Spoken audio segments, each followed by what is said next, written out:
So, today we're gonna go ahead with a new Earth and chapter God and Love. Yesterday we went through something I actually really don't remember, and it is actually quite a pity that I went through it as quickly as I was possibly able to. I am kind of in a similar situation today because I haven't eaten much today. I am pretty hungry, but I want to record something now because I haven't done that yet as well. So, bit of a tough one. I need to kind of use my time differently in the future without me kind of, I don't know, killing myself. Anyway, God and love. No, that's not right. This is kind of strange. No, it isn't. Is it? No, it isn't. Anyway, it has been said God is love, but that is not absolutely correct. God is the one life in and beyond the countless forms of life. Love implies duality, lover and beloved, subject and object, so love is the recognition of oneness in the world of duality. This is the birth of God into the world of form. Love makes the world less worldly, less dense, more transparent to the divine dimension, the light of consciousness itself. Love is a great thing, no matter what somebody might say, it is just a great thing. Gotta have to close some things down there. I love love, which is kind of a strange statement to make, but it really is the case, and I am indeed looking forward to new situations and new aspects of love in the future. I would say, as strange as it may sound, but yeah, I think you know what I mean.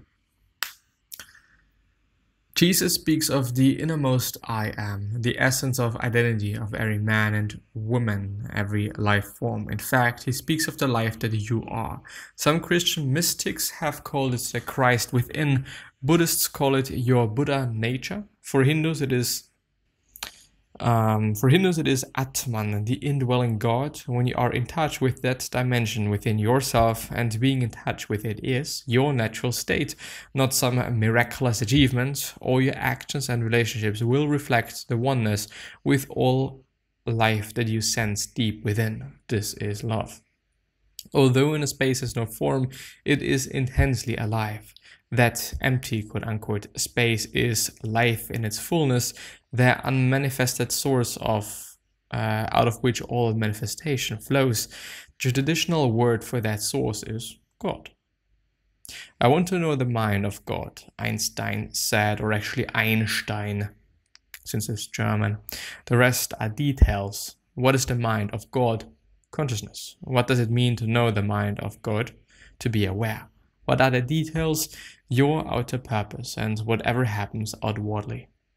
Through the present moment, you have access to the power of itself. The power of life itself, that which has traditionally been called God. Next chapter, A New Earth Enlightenment, which is a very, very, very, very small one. Actually, just one paragraph. Non-resistance, non-judgment, and non-attachment are the three aspects of true freedom and enlightened living. Any life form in any realm, mineral, vegetable, animal, or human, can be said to undergo enlightenment. It is, however, an extremely rare occurrence, since it is more than an evolutionary progression.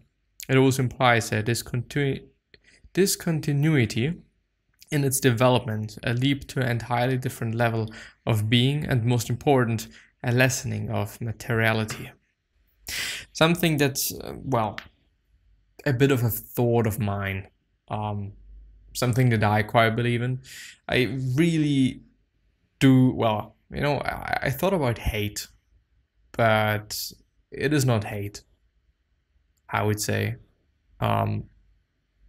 But I really do not need anything materialistic.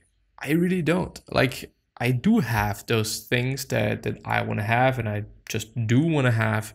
And, there are just going to be certain things that could make my life maybe a bit easier, or some things that I would like to have, materialistic wise, but I don't need anything. And most often when I don't need it, I'm also not going to get it. with materialistic things besides food, which I don't know if it counts as something materialistic or not. It surely is out of matter, but I mean, I kind of need it, and still I am trying pretty hard to, make sure that I am conscious of what I'm eating, first of all, and second of all, that it is worth its price. I'm not gonna buy some things to, also trying things out might be one of those things. Like I'm trying to not try things out so that there's no possibility of me just disliking it or whatever. I don't know, like I'm gonna go for the cheap food. I'm pretty aware of my expenses and whatnot, and just in general, I do not need anything materialistic quite at all, besides the things that I'm already having. I mean, big part of my life is music, to be honest. So I do make sure that I can listen to some good music. Of course, I'm not having the best headphones, not at all. Not having the best stereo system there, not at all. It's actually pretty shit.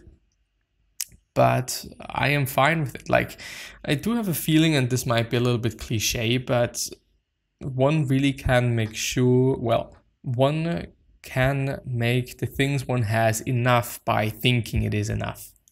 And of course, when I think, okay, I just need more, I need something different, I need this and that and these and those,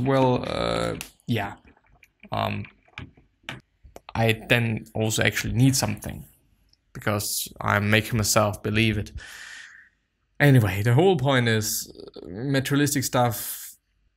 Well, I also do not want to say that you should not have anything materialistic. You shouldn't buy clothes and whatnot. I think if, this is something that you enjoy, that you like, well, go for it.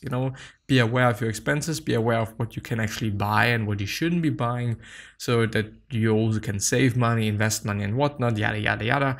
But I don't know, like for some people it is a big deal. And if it is a big deal for you, then go for it. Like you're only living once, and accumulating a stupid amount of wealth is worthless if you do not know what to do with it.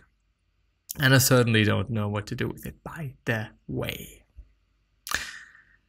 Unfortunately, but it is what it is.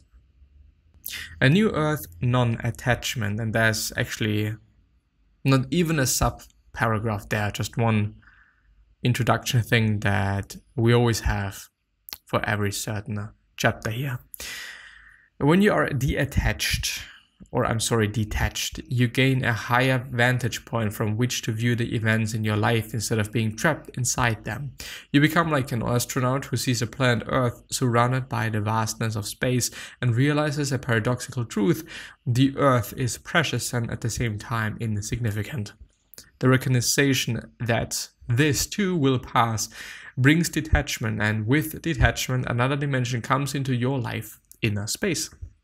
Through detachment as well as non-judgment and inner non-resistance, you gain access to that dimension. This too will pass.